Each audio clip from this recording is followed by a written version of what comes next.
I want to thank the folks from Elsevier for inviting me and giving me an opportunity to talk about something totally different. It's not biometrics, it's science. And what I'm going to talk to you today about is how I think you could use science to develop programs and move programs along in science as opposed to what people have published. So that's my talk. I'm going to use a term program, and it can refer to any collection of grant or people. It's the focus of whatever it is that you use in your you administer in your daily lives. And most of my comments will be aimed at people who administer programs. I want to start at the end of my talk, and these are the points that I would want to make today, that in order to move science forward, organizations that fund research must continually assess and reassess the organizational goals, directions, and progress. Secondly, the most effective program assessments must be driven by data, and the data must inform organizational decision-making. And finally, that those data are science itself. About 1/3 of my talk today will be about a general model for doing assessment, and about 2/3 will be about the data, the science. The goals, let me back up for a second. I have a couple assumptions I make. First of all, we talked about social good, and my belief is, an assumption is, that science leads to social good, that in order for health to progress, we need science to progress. In order to have social good, we need science to inform us. So that's one assumption. And secondly, when we engage in evaluation of programs, we're looking for answers to questions about the impact of the research that we have been funding on progress in science. So there's a connection between what we do in funding research and science and then health. The program assessments, I believe, are aimed at maximizing the impact of funding by our organizations in advancing science through research and research training.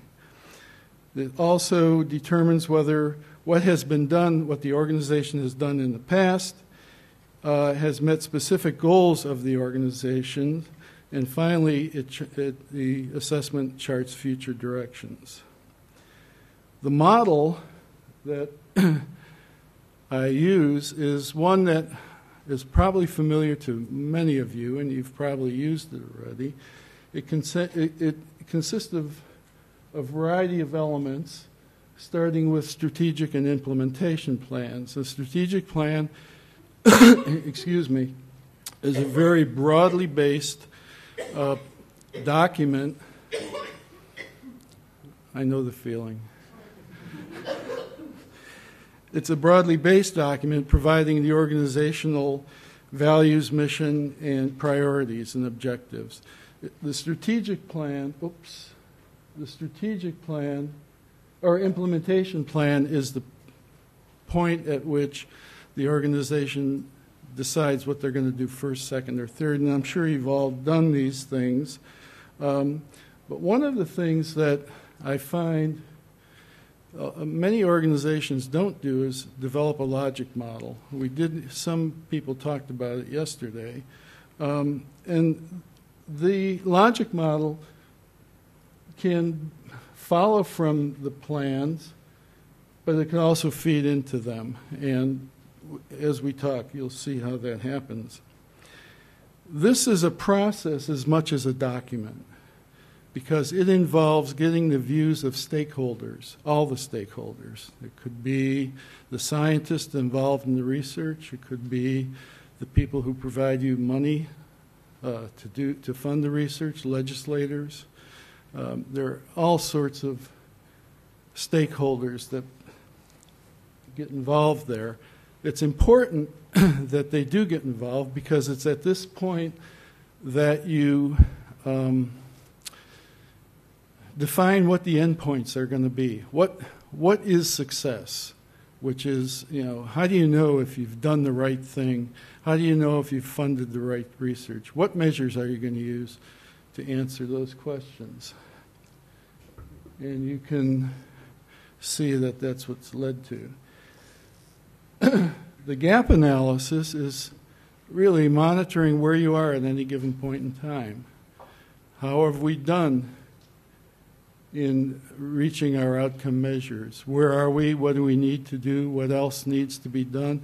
Have we followed the right path? And this is done by collecting certain data, and we will talk about those data. At some point, a reality check is needed. We used at NIH, we used expert panels to take a look at our grant portfolios, the collection of grants in any portfolio, and tell us, are we on the right track? Is this what your future looks like in terms of your science? What else do we need to do? What are the barriers to progress? What needs to be done? And we'll come back to them. And then the organizational, whoever makes the final decisions, whatever group or individuals make the final decision, take all this into account, and they say, okay, let's go in this direction. So this is the basic model, and it's not new. What is new is the rate at which science is progressing. It seems as though the half-life of an idea in science these days is measured in weeks or months as opposed to decades as in the past. And it's my belief that organizations that don't keep up with that become irrelevant. And so what it says is that we need to be doing this all the time in order to stay current. Now, this is all theoretical. And so let's take a look at how all these parts fit together. This is an actual document that I and some colleagues received from a U.S. funding organization. It's not an NIH institute. It's an independent granting agency. I've called it the American XX Association. They asked me not to tell who it is. I can tell you some things about it. Their interest is in prevention of the diseases that they deal with and providing support for research by their members. It's a federation.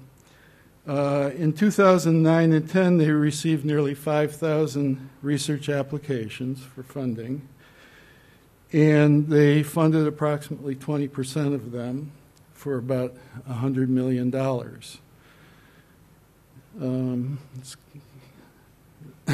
That's a bit of money. This slide addresses only one part of their implementation plan. They want to speed the discovery, interpretation, and delivery of new knowledge to advance the area of health that they're interested in, XX. It's not genetics. And that comes from their strategic plan, that first element. And specifically in this part of the logic model, they wanted to, this is about speeding discovery, and that too comes from the strategic plan. And this is a component of the logic model, knowledge production. And they want to generate new data and knowledge for the field. And that's their first part. That's connected to the implementation plan. This one comes from contribute to offer funding mechanisms that speed discovery, also the implementation plan. And the only reason this is highlighted is because I could not remove the highlight. For some reason it was locked in there. They have a 2020 goal, and this came from an expert panel. They went to the expert panel with this much of it, and they said, no, you need to be more specific than that. You need to really move towards a 2020 goal. So that's the connection between the various elements of the planning document. The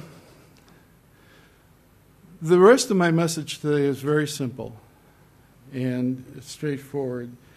In order to maximize the impact of our organizational activities and programs on the progress in science, the analysis should use science itself to guide us in planning, development, and implementation of programs and policies, not bibliometrics. I'm sorry. I may not be invited back. This may sound strange to you, particularly to those people who actually manage programs that fund research, because if it's not science that guides you, then what does? During my years at NIH and in talking with colleagues at similar agencies around the world, most justification for program development and modification is based on what I call demographic information. I think yesterday the term metrics were used. And this information answers the following kinds of questions. Where's the organizational money going? How much is being spent? How many grants are in the program portfolio of grants? How many publications, inventions, patents have resulted from the research? What is the impact of publications resulting from the research on science as measured by impact factors? How many applications were received either through specific solicitations or is initiated by an investigator or both? And how many of the PIs are former trainees supported by the organization? Those are the kinds of information that when the legislator asks, all right, what have you done with our money? That's what we tell them.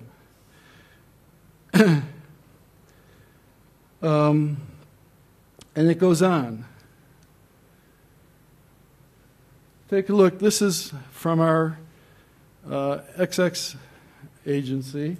Look at the outputs that they're looking at that they think are going to help measure success. Increase in the number or percentage of working communications. These are all numbers.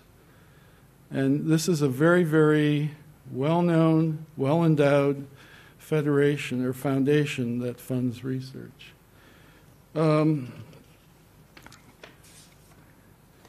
They're also, if you look in the green, they're also interested in new data and new knowledge. It doesn't say what kind of data or what kind of knowledge, but these aren't numbers. These are content. Whether ideas are moved forward by their grantees. Now, I think we believe, at least I used to, that there's a connection between the demographic or quantitative measures and progress in science. These quantitative measures that are currently used actually, I believe, chart the progress of the organization more than they do the progress of science. And that the question boils down to, for me at least, how do we systematically and reliably chart the impact of our programs on the progress in science itself? Based on my experience in the past, we've done this. We've actually tried to do this, and how we do it is we hire program analysts who dutifully sit down and chart what's, keywords or sort grants according to titles and what the content of the title is. And it's done by hand and it's done by people. And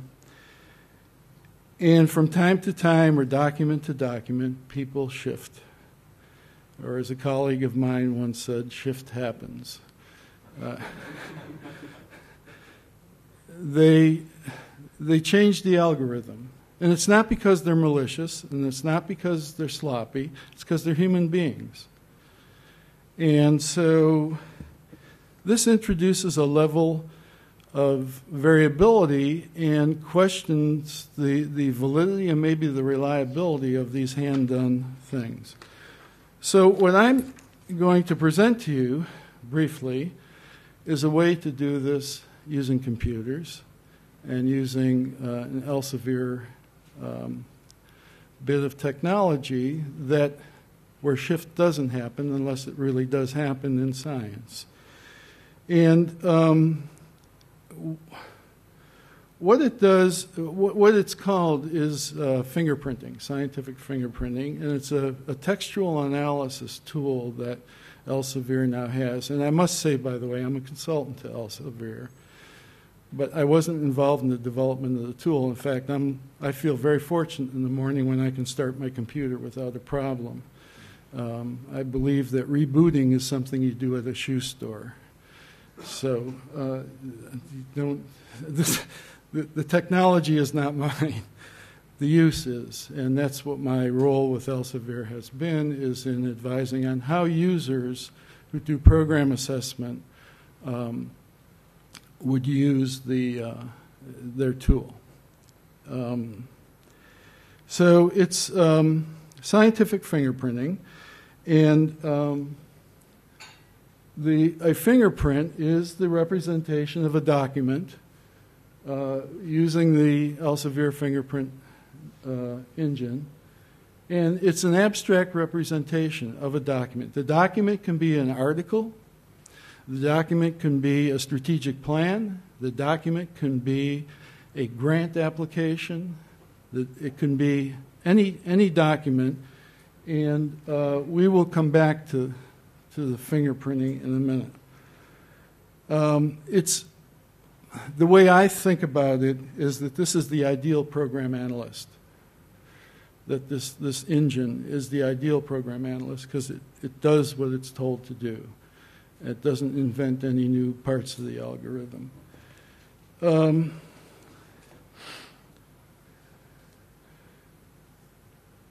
It has consistency to offer. It has speed.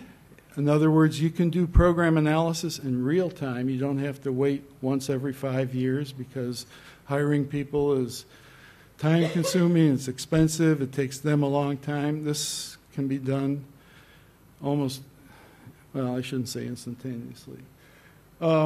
It's applicable to any document. It can be used on any document as long as you have a database behind it. And in the Elsevier engine, it has the Scopus database behind it with about 46 million records in it, and including PubMed. It can be used at any stage of evaluation and program development, and it allows for continuous assessment. It's also not very expensive to do it. Okay.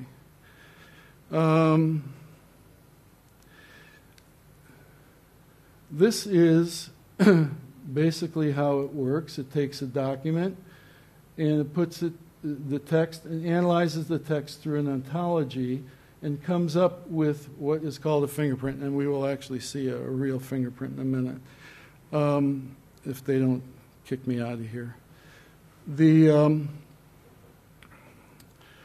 It's concept-driven, and one of the strengths of it being concept-driven is that you can have in a document all of the characteristics of a disease, and the disease not be named. And in the fingerprint, the disease name will appear. If someplace else in the literature, one or more of those manifestations of the disease is linked with the disease name. So it's not a keyword-driven process. It's actually an ontological process that translates the textual material to the fingerprint. So let's talk about a real fingerprint. And let me, help.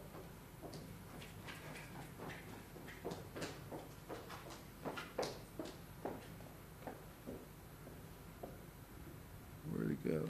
Okay, no, that's not it.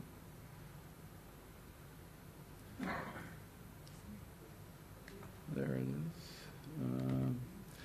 This is one of the tools, the Elsevier tools. It's called Reviewer Finder. I'm using it to look at the fingerprint of an actual grant application that was developed by one of my clients, David Allison, at the University of Alabama in Birmingham. And it's on body composition, energetics, and longevity. It was a funded grant, so he doesn't mind me showing this. It requires the abstract from the grant application and the specific aims. And this can be all done automatically if you have 25 or 500 grant applications. As they come in electronically, it can grab out the abstract and the specific aims. And why is that there? Can I? No, it's not in the Mac. And this is the full fingerprint of that grant application on the side. And you can see it gets down to percentages that are very low, and because a word is mentioned, they're there. Basically, we would probably not use anything below 26% for a fingerprint to describe that particular grant application. And it could be done on you could fingerprint a group of grant applications. If you have a program with 50 applications or 100 applications, you can put all of them in there and get a fingerprint for the program. So it's not only limited to the grant application. We'll come back to this in a minute. Yeah, I know there's 5 minutes. Okay. So there are three things that are the fingerprinting is most useful for: is identifying scientific expertise, classification and categorization of grants or applications, and using the contributions of the principal investigators to science. I'm going to have to move ahead here fairly quickly. The fingerprinting can use for the entire life cycle of a program, starting with the strategic planning, application processing, award management, and evaluation reporting of a scientific program. Going back to the AXXA, one of the things they have in their program activities is peer review. Well, going back to our reviewer finder, Terry, give me a couple extra minutes. We have we can identify expertise, people with expertise who, in the case of the Allison application, who actually have the necessary scientific expertise to review it. And it could also be used to review a program. This is going very slowly. I think the internet's going up and down again. Here we are. No. Now, I'm not going to play with that. I hesitate to say this, but believe me, I'm here from the government. I'm here to help you. Why did that happen?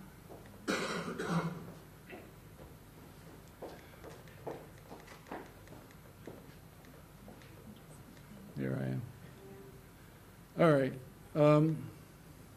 So they wanted to do peer review, and the reviewer finder will give you an ordered list of people with expertise relevant to that one grant or a group of grants, and the order is based on their level of expertise and relevance to the particular document or set of documents.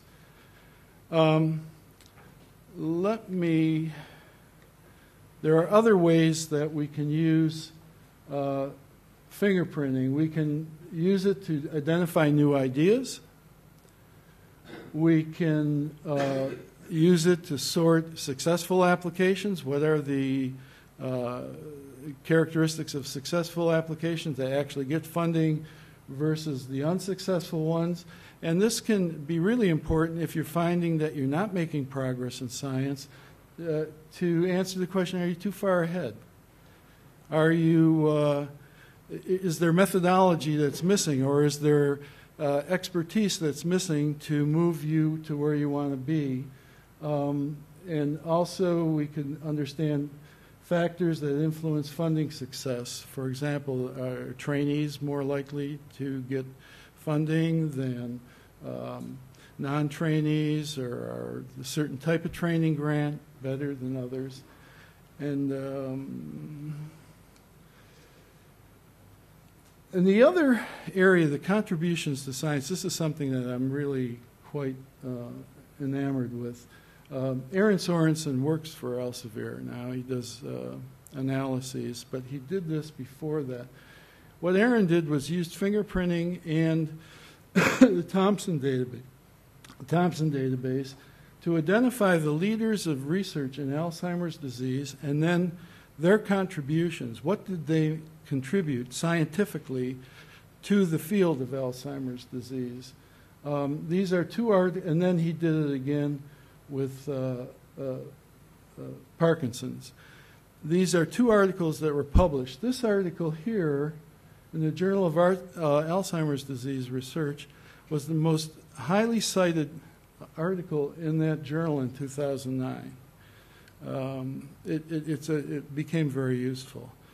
Any event, this is another way to use fingerprinting to assess the contributions to science. So back to the take-home points. Again, unless organizations are continually assessing and reassessing their goals, directions, and progress, they're going to become irrelevant. And the program assessment must be driven by data that inform organizational decision-making, and I believe that the primary data should be science itself. And to quote a famous American philosopher and catcher for the New York Yankees, Yogi Berra, if you don't know where you're going, how are you going to know when you get there? That is the theme of continual assessment of scientific programs. And that's my story, and I'm going to stick with it. Thank you very much. Thank you very much.